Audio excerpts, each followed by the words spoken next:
welcome back to another episode of Unscripted with Fox West Texas Sports. I'm your host, Casey Buscher, now joined by ESPN SportsCenter anchor, Toni Collins. Thank you so much for joining me. Casey, thank you so much. Oh my gosh, this is like going back home for me, being with you. I'm just so excited. You know Texas, you were in Dallas, McAllen, so it's so nice to talk to you. But just to start off, what a career that you've had so far from all the different places that you've been. But just getting back to the beginning, what made you want to get into the sports industry? You know what? I grew up with journalism. My mother's a journalist, and I always saw that. I always saw it from day one. And honestly, it was storytelling. I understood as I got older the privilege that we have as journalists to take on the responsibility of telling someone's story, of taking the viewers to whether it's a finals or a game or an event. And I loved sports. I was always outside. I was always playing, and I even played for the Mexican national team, soccer, football. This is Barcelona. This is complete, but I'm a big fan of Barca. But I always wanted to do with sports just because how sports made an impact on me. But I started with news, and then eventually was able to get into the sports field because at the time when I started, it wasn't really that open and that available as it is right now. So you were born in Mexico. You started your first on-air job in McAllen, like you mentioned, news. So you filled in sports, but what did that first market do for you in establishing your career in broadcasting? It has taught me everything. I feel like it's part of like the college degree that everybody should have, because you do everything in local. I worked at a dual station, so it was English and Spanish. So not only was I doing English and Spanish, but there were times when the weather girl wasn't there and, hey, let's go do weather, or the sports, or news, of course, and whether it's anchor or reporting. And I think it taught me also all the tools that, like, hey, no one can tell me you've never done this. Oh, yeah, I have. You know what I mean? So, from editing, from your one-man band type of thing, and it just taught me the core, the foundation of everything that I would understand as I got older and through other job experiences. So you've done all the areas, weather, sports, news. Yes, I did do weather, I swear to you, for a year, because our weather girl she was giving birth. So then they're like, and it was hard. That's hard. It's really hard. Like weather people don't get enough credit, because I don't know what more to say than the temperature outside and if it's raining, snowing, or sunny. You have to really. So I was a weather girl, not a weather I was a weather expert, not a meteorologist. So the meteorologists are the big bosses. Yeah. So you worked in Dallas, where you covered the finals, the MLB playoffs, the Cowboys. What was your time like in Dallas? Because where I'm at in Abilene, ton of Cowboys fans, Mavericks fans, because it's only 2 hours away. So what was that time like in Dallas for you? It was honestly the best time if I could go back, I would probably go back to my time in Texas in the different stages. But Dallas was one of a kind. It's a mixture of Texas. I feel like it's a mixture of culture. You know what I mean? Of my culture, at least I'm Mexican American, but of that, the passion in sports. I got so lucky to be there 2011. The Mavericks going to the finals, the Rangers losing in the World Series, but still having the opportunity as a rookie reporter to cover that, to make the connections, to have that experience under my belt. It's like a dream. And I truly, I feel like people are like, oh, you're such a bandwagon. But I used to be a Marlins fan. I am a Texas Rangers fan all the way. My dog's name is Nolan Ryan. He's over there. Oh, my gosh, yes. And I'm a huge Mavericks fan. I remember because I'm from Miami, and they're like, oh, who are you rooting for? And I'm like, who's paying my check? So Dallas. But that team was amazing. And the Cowboys, it's America's team. And it's funny because in Mexico, they have such a huge following. So seeing that passion was like firsthand, one of a kind. Wow, that's incredible. So in 2011, so from being from Miami, what was that like? Because, in 2006, they lose to Miami, and they have this redemption year that they can win it against Miami. So what did you notice just from the atmosphere in Dallas and the fans and how everyone rallied around them for their first championship? It was amazing because we got to cover the home games, and even we traveled a little bit in the playoffs. But just how it brought the city together and how much everybody wanted it for Dirk. And to be able to, and just to see the pieces that came together, whether it was with Kid and Berea and Chandler, and they just had I want to see the perfect team, and then they did it for him. And I'm not from Dallas, but I live there, just seeing how much the city loves Dirk. They love Tony Romo, and how much they really rally behind them, or how they love Josh Hamilton.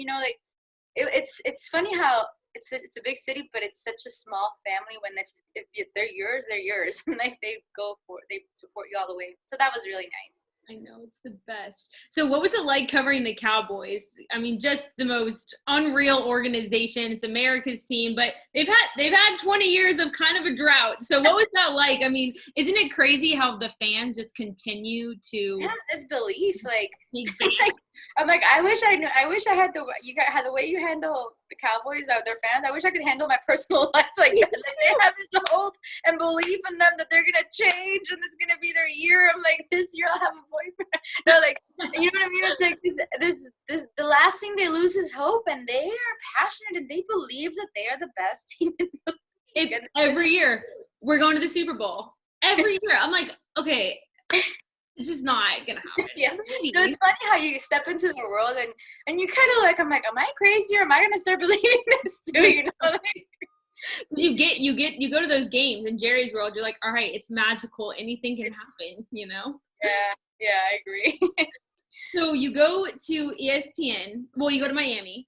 And then your first job at ESPN is in digital. So what was that like? It was just kind of the beginning, right, where digital was becoming so big and people were getting news from digital. So what was that like being a digital reporter there? It was hard in the sense because at that time I came from Univision, and I was in the top platform there with their morning shows, their magazine show at 5, their morning show at 7, and then we had like a SportsCenter version called Contacto Deportivo, and like I went from like, holy wow, that platform and that big thing to, hey, you're going to digital, and I don't know, but make 3-minute videos on interviews. I'm like, nobody does that. It's like 30 seconds now.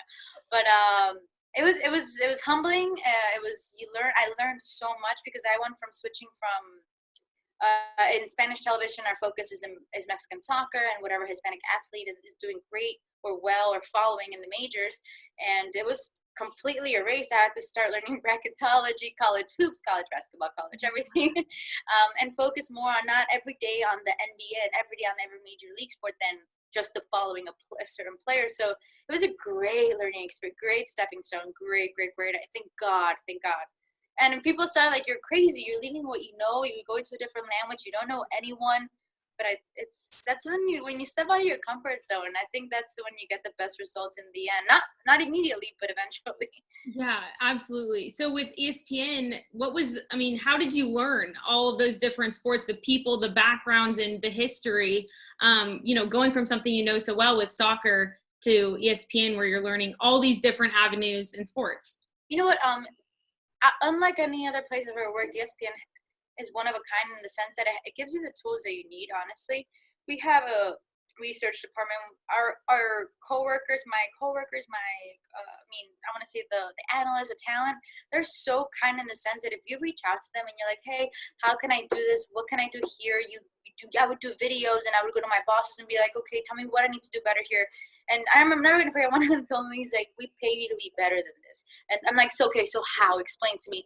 And they do, and they'll be so frank. And it's not like to be mean. It's constructive criticism. But it was actually on me reaching out and using the tools that we have and reaching people and doing the homework, man. Like, yeah. I mean, you move up here, there's really nothing to do. But honestly, apply yourself to whatever you need to work on.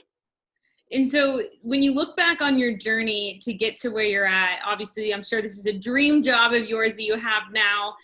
Does it make it more special that you went through so many different markets, being in McAllen to now at the worldwide leader of sports? Does it make it more special that you did the work, you did the homework, you had to learn so many different sports now being at ESPN? Does it make it more special?